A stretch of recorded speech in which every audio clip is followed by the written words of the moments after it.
lagi dengan saya, Monik. Oke, sebelumnya perkenalkan nama saya Monika BR Samosir dengan NIM 2302011023. Saya dari Prodi Agribisnis kelas 1A. Oke, maksud dan tujuan saya membuat video ini ialah untuk memenuhi tugas UTS mata kuliah pengantar ilmu ekonomi dengan dosen pengampu Bapak Walmadi, SP MSI. So, selamat menyaksikan. Oke, pertama kita membahas tentang ilmu ekonomi. Nah, sebelum masuk ke pembahasan, kita harus tahu dulu nih, apa sih ekonomi itu? Nah, ekonomi berasal dari bahasa Yunani yang terdiri dari oikos dan nomos. Oikos berarti rumah tangga, sedangkan nomos berarti tata aturan atau peraturan. Jadi, ekonomi ialah tata aturan rumah tangga. Sedangkan ilmu ekonomi itu sendiri ialah ilmu yang mempelajari segala aktivitas manusia dalam memanfaatkan sumber daya yang terbatas untuk memenuhi kebutuhan manusia dan keinginan manusia yang tidak terbatas. Ilmu ekonomi sendiri mempunyai prinsip yaitu agar manusia bisa memperoleh keuntungan dengan sebanyak-banyaknya atau semaksimal mungkin dengan modal atau pengorbanan sekecil mungkin. Untuk mencapai prinsip tersebut, kita harus efektif dan efisien. Nah, efektif itu apa sih? Efektif ialah melaksanakan sesuatu sesuai target, seperti kuantitas, kualitas, dan waktu.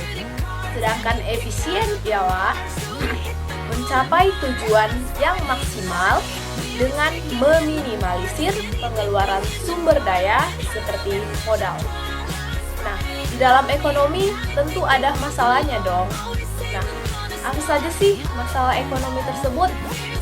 Yang pertama, barang apa yang harus dihasilkan? Yang kedua, bagaimana cara produksinya? Yang ketiga, untuk siapa diproduksi? Dan yang keempat, berapa banyak? Dan yang terakhir, bila mana diproduksi? Lalu, kenapa sih kita harus belajar ilmu ekonomi? Yang pertama, memperbaiki cara berpikir. Yang kedua, melatih mengambil keputusan. Yang ketiga, membantu memahami perilaku masyarakat dalam memenuhi kebutuhannya. Dan yang terakhir dan yang tidak kalah penting ialah membantu memahami masalah nasional maupun internasional. Di dalam ekonomi sendiri ada 4 jenis kebutuhan nih Besti. Yang pertama, kebutuhan berdasarkan kegunaan. Yang kedua, kebutuhan berdasarkan sifat. Yang ketiga, kebutuhan berdasarkan waktu. Dan yang keempat, kebutuhan berdasarkan subjek. Oke, kita masuk ke kebutuhan berdasarkan kegunaan. Yang pertama, ada kebutuhan primer. Nah, apa sih kebutuhan primer? Kebutuhan primer ialah kebutuhan yang harus dan wajib kita penuhi. Contohnya, pakaian, makanan, minuman, dan tempat tinggal. Kemudian ada namanya kebutuhan sekunder. Nah, kebutuhan sekunder itu apa sih? Kebutuhan sekunder ialah kebutuhan yang muncul ketika kebutuhan primer terpenuhi. Contohnya rekreasi, liburan, healing, pendidikan, dan lain sebagainya. Lalu kebutuhan berdasarkan sifat. Yang pertama, kebutuhan jasmani. Ialah kebutuhan yang berkaitan dengan tubuh fisik kita. Contohnya, tubuh kita kan butuh nutrisi seperti vitamin, olahraga, istirahat, dan tidur. Kemudian kebutuhan rohani, kebutuhan yang berkaitan dengan aspek spiritual dan emosional kita. Contohnya beribadah kepada Tuhan. Lalu kebutuhan berdasarkan waktu. Yang pertama, kebutuhan saat ini, Kebutuhan saat ini ialah kebutuhan yang harus dipenuhi dalam situasi atau kondisi yang sedang terjadi saat ini. Contohnya makan, minum, obat-obatan, dan lain sebagainya. Kemudian kebutuhan yang akan datang ialah kebutuhan yang muncul, diperkirakan, atau menjadi penting di masa depan. Contohnya kita butuh menabung, kan? Oke, lanjut kebutuhan berdasarkan subjek. Yang pertama, kebutuhan individu. Kebutuhan individu ialah kebutuhan yang dirasakan oleh individu secara fisik. Contohnya makanan, minuman, tempat tinggal, dan tidur yang cukup. Kemudian kebutuhan kolektif.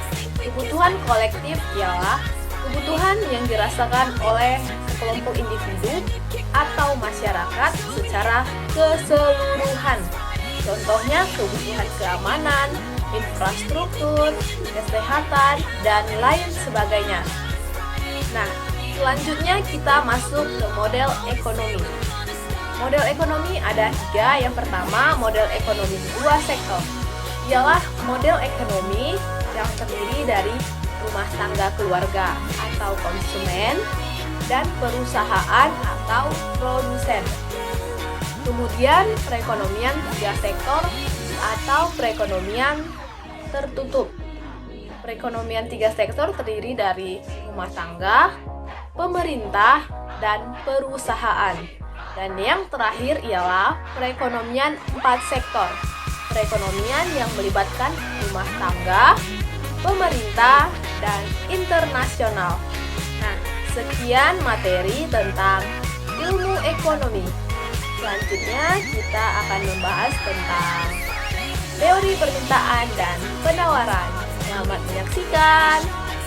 Oke, kita masuk ke materi yang kedua, yaitu tentang teori permintaan dan penawaran. Yang pertama, permintaan atau demand. Nah, apa sih permintaan atau demand itu? Permintaan ialah banyaknya barang yang diminta oleh konsumen atau pembeli pada suatu pasar tertentu, pada tingkat harga tertentu, pada tingkat pendapatan tertentu, dan dalam periode tertentu. Lanjut, ada 3 jenis permintaan. Yang pertama, permintaan absolut. Permintaan absolut ialah permintaan yang tidak didukung oleh daya beli, tetapi lebih merupakan angan-angan. Setiap orang dapat dipastikan mempunyai permintaan absolut. Yang kedua, ada permintaan potensial. Permintaan potensial ialah permintaan yang akan diwujudkan dengan sejumlah uang yang dimiliki. Artinya, permintaan yang didukung daya beli tetapi belum berhasil dilaksanakan. Dan yang ketiga, ada permintaan efektif. Permintaan efektif ialah permintaan terhadap barang atau jasa yang dilakukan sesuai dengan daya beli yang dimilikinya. Contohnya, Tina akhirnya membeli sepatu dengan merek X seharga Rp150.000. Kemudian ada faktor-faktor yang mempengaruhi permintaan. Pertama, pendapatan. Kedua, selera konsumen. Ketiga, harga barang tersebut. Keempat, harga barang lain. Kelima, jumlah penduduk. Dan terakhir, perkiraan atau lamaran. Lalu kita masuk ke hukum permintaan. Hukum permintaan ialah bila harga suatu barang naik, maka permintaan barang akan turun. Sebaliknya, jika harga suatu barang turun, maka permintaan akan naik. Dengan asumsi ceteris paribus, yang artinya semua faktor yang mempengaruhi permintaan selain harga dianggap konstan. Permintaan dan harga berbanding lurus jika menggunakan teori determinasi, yaitu permintaan naik, harga juga naik, dan permintaan turun, maka harga juga turun.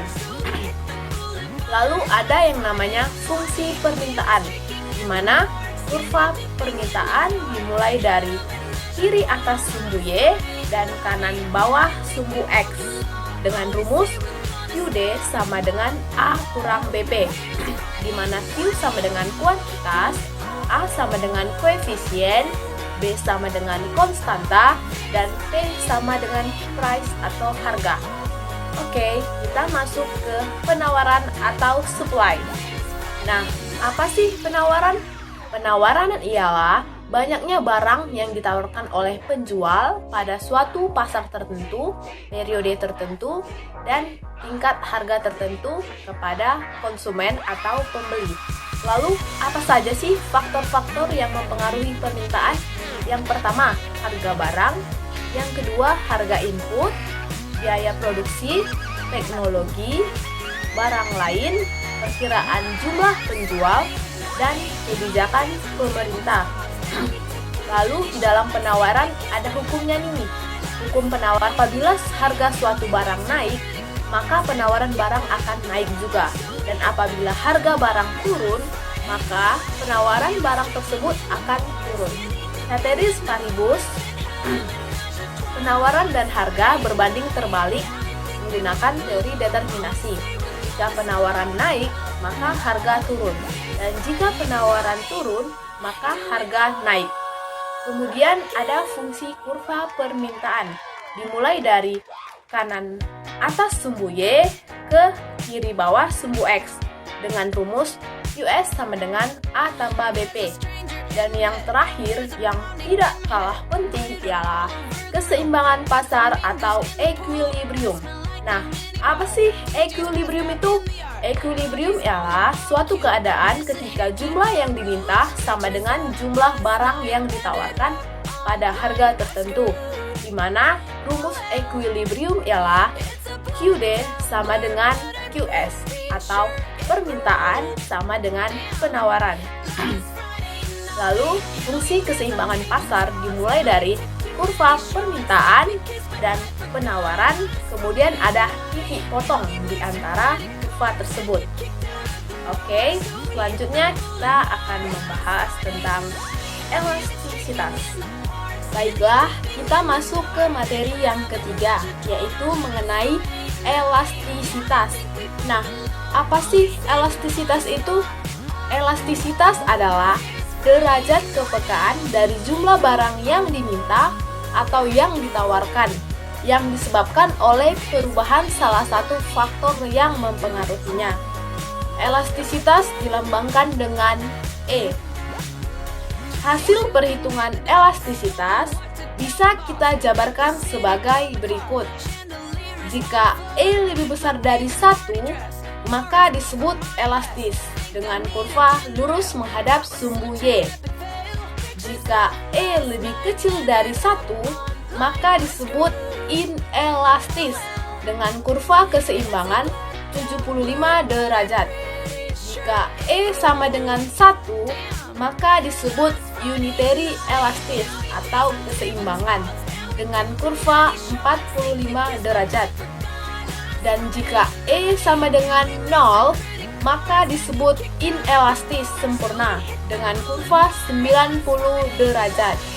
Dan jika E sama dengan tidak terdefinisi, maka disebut elastis sempurna dengan kurva lurus menghadap sumbu X. Elastisitas sendiri terbagi menjadi 4 bagian. Yang pertama, elastisitas sendiri terbagi menjadi 4 bagian. Yang pertama, elastisitas permintaan atau ED adalah presentasi perubahan jumlah barang yang diminta akibat terjadinya perubahan harga itu sendiri. Rumus elastisitas permintaan ialah QD sama dengan Q2 dikurang Q1 dibagi Q1 per P2 dikurang P1 dibagi P1, di mana Q2 adalah jumlah barang terakhir, Q1 adalah jumlah barang mula-mula, dan P2 adalah harga barang terakhir, dan P1 adalah harga barang mula-mula.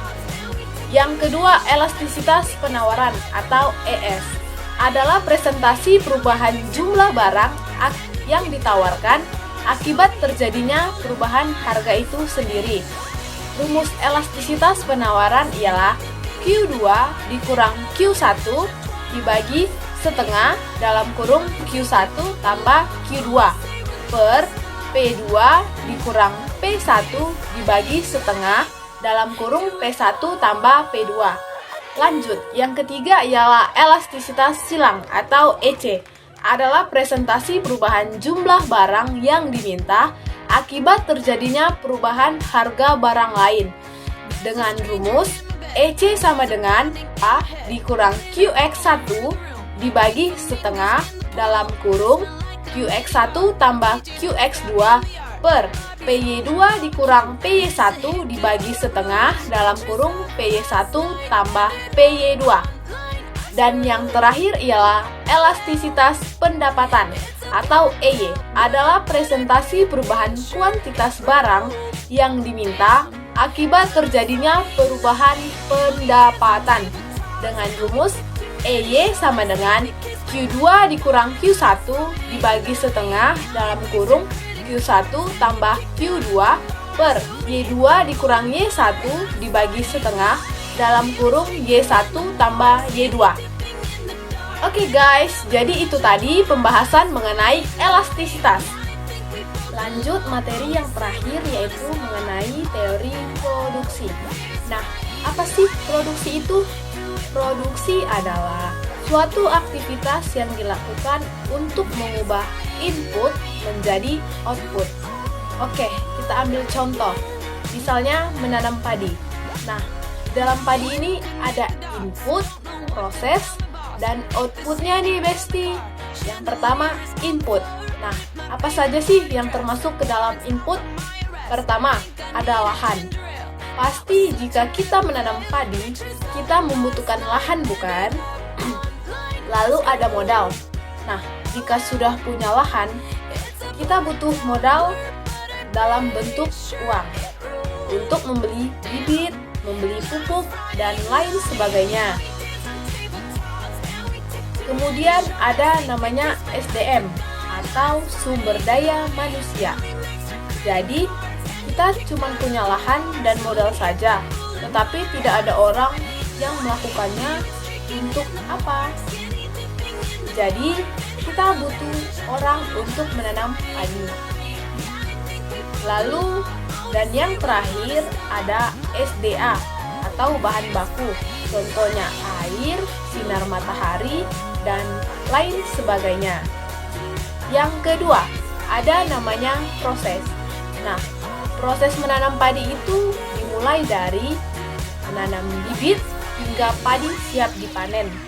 Yang ketiga ialah output, proses atau menghasilkan. Nah, outputnya ialah padi itu sendiri. Oke, kita masuk ke fungsi produksi. Nah, apa sih fungsi produksi itu? Fungsi produksi ialah suatu persamaan yang menunjukkan hubungan ketergantungan antara tingkat output yang digunakan dalam proses produksi dengan tingkat output yang dihasilkan. Nah, fungsi persamaannya ialah Q sama dengan F dalam kurung KLRT, di mana Q ialah jumlah output atau hasil, K ialah modal atau kapital, L ialah tenaga kerja atau labor, R ialah bahan baku atau raw material, dan T ialah teknologi. Oh ya Besti, dalam kegiatan produksi berlaku hukum juga loh, yaitu hukum The Law of the Diminishing Return atau LDR, yang berarti hukum pertumbuhan yang semakin menurun. Hukum ini dikemukakan oleh David Ricardo. Apabila faktor produksi variabel dapat diubah pada mulanya, produksi total akan semakin banyak. Tetap ketika sudah mencapai tingkat tertentu, pertambahan produksi semakin berkurang dan akhirnya menjadi negatif.